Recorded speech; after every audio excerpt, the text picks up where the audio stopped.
Hi, Joe Cerrone. And Alan Rosen. Welcome to our weekly meeting for CAD 116 Basic AutoCAD. This week, we're covering Module 7. And Module 7 is on dimensioning. I'll fix this date right here. I'm not sure why that's there, but we're going to cover chapters 16 through 19. And dimensioning is what makes AutoCAD kind of this universal CAD tool, because you can create architectural dimensions, mechanical dimensions, civil dimensions, you name it. It has the ability to do that. And so dimensioning is a good skill to have. We also went through and made some adjustments to our calendar here because we want everybody to know when everything is done. And so the way things are rolling out according to our outline of topics, and we went through and checked our outline of topics, and we're going to be able to cover 10 modules. We wanted to cover 11, but we're just not going to be able to cover it. And we're also going to drop module 9. So I guess reality-wise, we're covering 9 modules, but we're going to skip module 9. It just doesn't have the content that 10 does. 10 goes through blocks, and blocks is a very important thing to understand when you work with CAD. So the way this works out is next week, module 7 will be due. And then the following week after that, module 8 will be due. And then we're into May. And we'll start the final exam. The final exam will be an honor lock, multiple choice exam. And so you'll need to be proctored for that. It's not difficult. You just need to have a photo ID and a webcam. And then you'll take the multiple choice test, just like we've been taking with the quizzes. And then our module 10 will be due that first week in May. And then May 12th, the final drawing is due. Actually, all the work is going to be due May 12th. So from an exit standpoint, you'll have all the content that you need in May. And then it's up to you to get that done. Joe, can I add one more thing? Of course. On May 3rd, that final exam, it's an open book, open computer, open mind, whatever you need. So it's easy for you to do. Yeah, the exams aren't super difficult. A lot of times it's just people managing their time and getting the work done. And with the economy returning to normal and industries picking up, we're finding that people are extremely busy. And so we're not trying to make things any harder on anybody, but we do have to maintain our standards so that Al and I don't get in trouble. And we can eliminate a module and we can kind of tighten things up, but we do have to kind of run the course. And so that's what we've done. We've given you the outline of topics. All right, with that, let's take a look at the module 7, the way that it's laid out. We'll cover these chapters here. If we look at the objectives, we're going to look at dimensioning standards and practice, scaling and annotative techniques, and then managing dimension styles. And so this is a very standard thing to do. If we go here, I'm going to log into the portal, grab my digital book. Oh, comes right up to the page. Al, you are good. Al, why don't you talk a little bit about dimensioning standards so that I can see if the Zoom is working? Fantastic. Dimensioning standards and practices, it's really important to understand because as you are dimensioning anything, it doesn't make a difference what it is. You will need to have dimensioning. Dimensioning can be done horizontally, vertically, inclined, diameter, radius, half curve, radius, symbols put onto it, center marks, whatever the case be, aligned. It's all there, plus sizes. So you can adjust the sizes so it can automatically, the computer will set it up for you. Or if you desire to, you can set it up yourself. You can have architectural tick marks. You can have it in architectural dots, however you like to do it, however you expect out to be. That's what you want to be able to do for your client and yourself. Right, and there's a difference between mechanical and architectural dimensioning styles. And so the textbook does a good gives you good examples of that. And so we want you to understand how it's supposed to be done. And that's what this does. It goes through and gives you a standard, okay? This is what an architectural drawing is going to look like. It's going to be feet and inches. It's going to have tick marks. The dimensions are going to be to the center of the windows and doors. This is a mechanical drawing. It's going to have arrowheads and decimal values.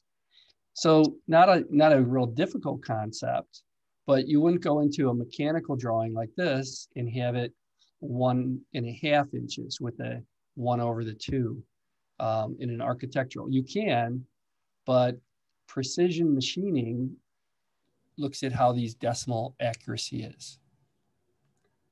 And also, the tighter the number, the percentage wise, is tighter the drawing will be.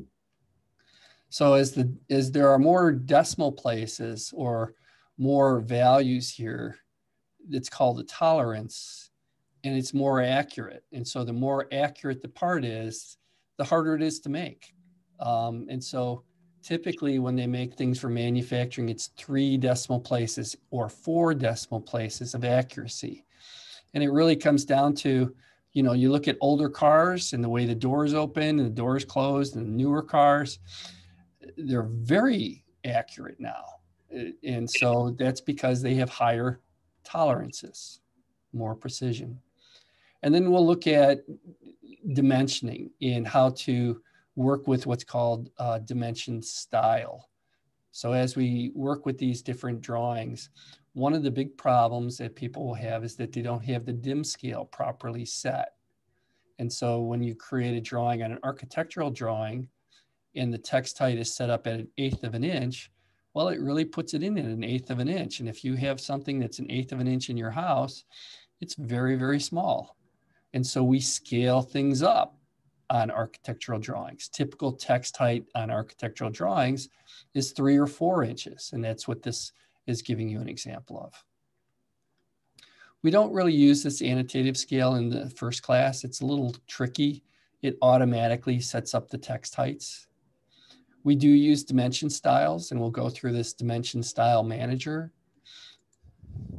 And what that allows us to do is to create different dimension styles for the different things that we're doing. And so here it says copy of your standard, and then you can go through and learn how to do a mechanical style or an architectural style.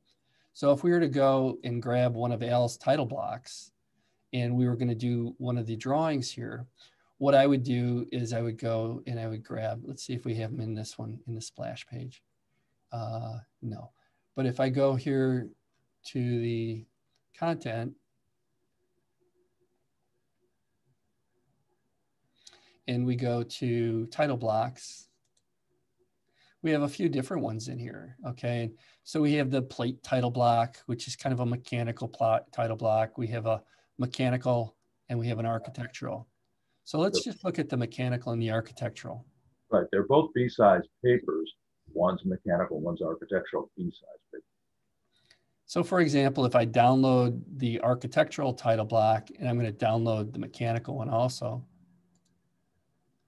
and then we open the architectural, and then we look at how this is set up, the first thing that we can do here is to go and check the units. And so if I go to show my menu bar, and then I go to format, units, the units are set as architectural. Now that means when I input a coordinate value, it's in feet and inches. And so if I okay that, and I go here to model space, and I want to make a 10-foot line, I start with the line command, and then I say 10 feet because I have the polar button on. And then I can go up this direction and I can say 10 feet. And we can make a little tiny house. And then, when we dimension that, we'll use a linear dimension. You always want to use object snaps because it's very accurate. And so here it is 10 feet, and we can go with another linear dimension from the endpoint to the endpoint by 10 feet. What you don't want to do is not use an O snap and try to make it by eye, where I can kind of it looks pretty close. I play a lot of video games, and so I'm pretty accurate, but I'm not accurate enough. And so that's what people like about CAD. It's super precise. So that's an example. And then the dimension styles themselves are set. And so here, units and dimension styles are like peanut butter and jelly. They go together. And so you have to set up the units first, and second, the architectural style. And so if I look at the way these are set up and I go into modify, I usually work the tabs from left to right. And so this one says lines. And if you look at these boxes, they have little gray boxes around them. And so they kind of group the commands. And then you'll see this little icon update as you make changes to them. Not a lot on this first page. If we go into the symbols and arrows, yeah, we use these obliquing. If I were to change this to a dot, then you'll see dots. And then if I okayed it, and then I say close, now you see the dots because I updated the dimension style. I can come back here to my dimension style. I can modify it again. And then I can go to the text for the different fonts and things like that. And so if I click on this button here, the standard is for Arial. Well, maybe I want something that looks a little bit more handwritten. And so I'll go with City Blueprint. City Blueprint is handwritten. And so I'll apply that and I'll close it and I'll okay it and I'll close it. And now the fonts are different. So you have these dimension styles. And then lastly, you have the precision of them. So if I modify this here, actually the fit is important. I'll come back to that. But primary units goes into that you have to set the architectural title block for architecture. If I set it for decimal and okay it and close it, who's going to be able to build me a tiny house like that? Not too many people. Feet and inches, that's what people work with here in the States. So I got to go back and put that to architectural. And then lastly, fit. Fit is sort of what makes everything increase or decrease. And these numbers are going to be values of 12, 24, 48. Because as we work with dimensional units for feet and inches, there's 12 inches in a foot. And so that's our common denominator number. If I were to change this to 24 and then okay it and close it, you'll notice that all the dimensions have shrunk by half. I can right click, repeat my dimension style and put it back. And so this one's 48 and it's the inverse of the plot scale. And let me go back and we'll put this back to architectural text, okay it and close it. And then once we have those, we can come back here to our floor plan and we double click in the viewport. And what you should be doing is you should be setting up the viewport scale. And so if I set this viewport scale up to 3/8 equals a foot or a 1/2 inch equals a foot, then it's going to scale and I'll be able to use a ruler if I print this out. And that's the game that we play to have accurate drawings that we can print out on paper. We need to have an accurate dimension style. We also like to lock it. There it goes. The locking is very important. Once you scale it, as Joe has indicated, you lock it so nobody can please with it, adjust it, and then the measurements won't be off. That's right. And let's look at the mechanical title block and then we'll stop the video. Stop the recording. So we'll go back and we'll go to D2L. It's one of these here. This is the most confusing part for me, is finding where I left all my stuff. And we'll open up the mechanical title block. And so there it is. It's also B size, it's blank. And we go into the model space, it's blank. If we go to the format units, units are set up as decimal. And you might say, well, what does that mean, Joe? Well, is it inches or millimeters?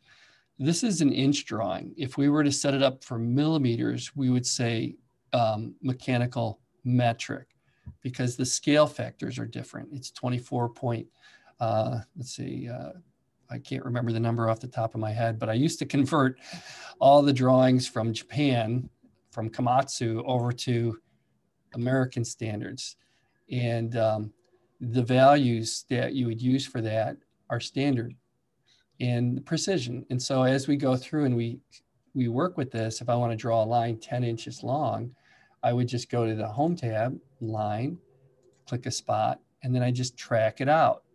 And I could say 10, and this is not feet, this is inches. And so 10 inches is not 10 feet.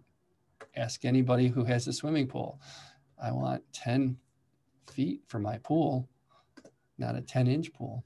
And then when we dimension these, you want to dimension them on the dimension layer. And when we put them in, we want to use object snaps. And then you can see the dimension is really quite small.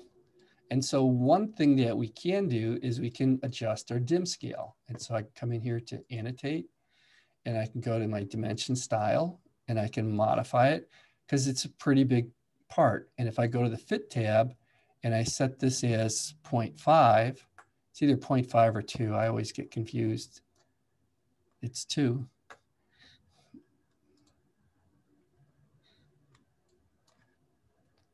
Then it will increase the size of the dimensions to a printable scale. And so when I go through and I make more dimensions, we'll just use the automatic one. Al likes all this one, so he's good with it. And then when I come in here to my title block page, come on, I gotta get out of that. Sometimes my computer fights with me. It actually fights with me all the time. I find the drawing in here. I kind of center it with the mouse, and then I set it up at a scale. 1:1 won't fit because it's too big.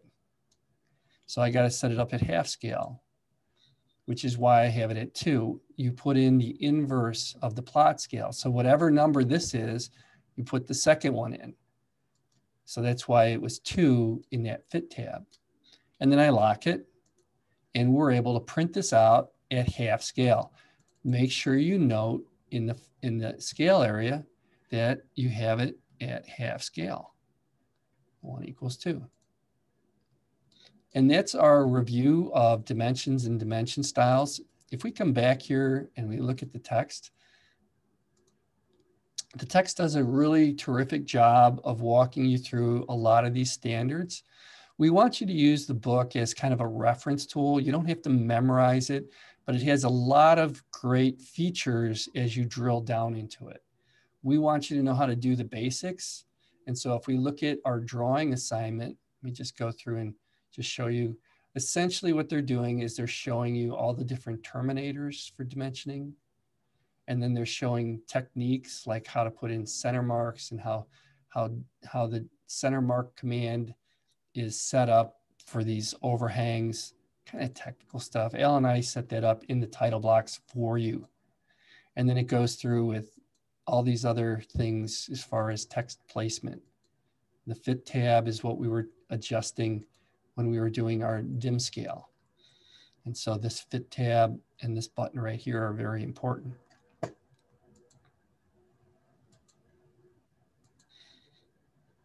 So quite a bit of reading material in here, but we have most of it set up. When you read through the chapter on dimensioning, what we want you to understand is how to create these different dimension styles and to know that there is an architectural and a mechanical style that we want you to work with.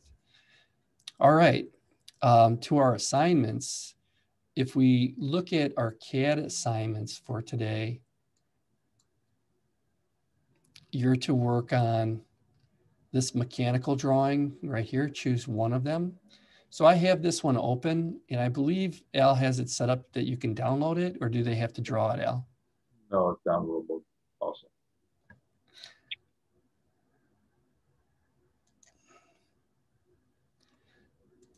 These are PDFs right there, Joe.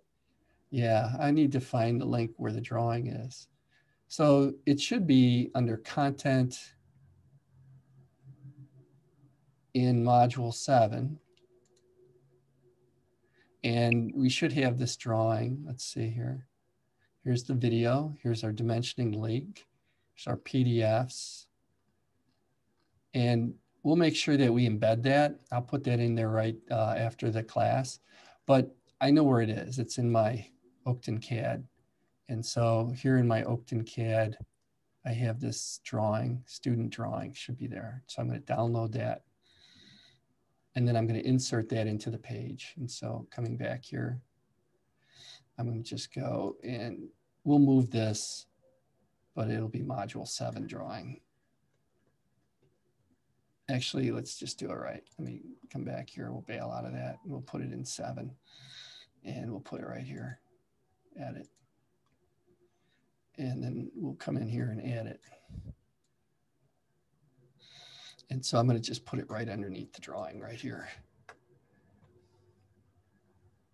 I'm going to pause while I do this. Resuming, I've added the student drawing for module 7. And so students can download this. They just click on it. And then they can open that file. And it just says that it was drawn on an Autodesk version. And then what we're going to do is we're going to create that drawing the way that it's shown in the textbook. So if I come back here to our exercise, we have a PDF of how to create this drawing. So this is architectural. Let's see if it's this one. Nope.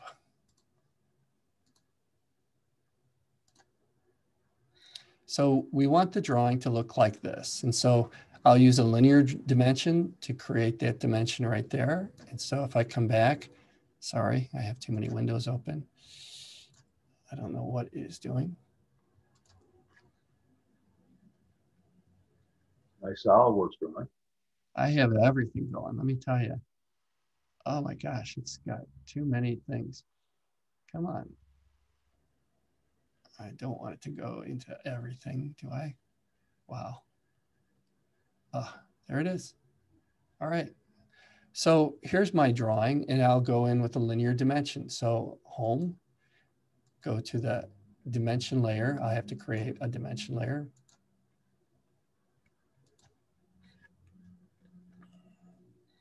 Make the color green. We'll okay that, and I'm going to give it a 0.03 line weight, 0.3. And I'll make it current. All right, so we can start by dimensioning a linear dimension from the endpoint here to the endpoint here. We'll place that like that. And so your job will be to go through and to add the dimensions. We can add a radial dimension for this arc. It's really not that difficult when you get down to it. Most of it's all set up for you. We'll change it from a linear to a radius. And click here, bring that out. And then once you have all the dimensions set and completed, that's it. You can put it onto a title block or turn it in this way. All right, that completes our quick review. I'm going to stop the recording and open things up for questions. Fantastic job, Joe.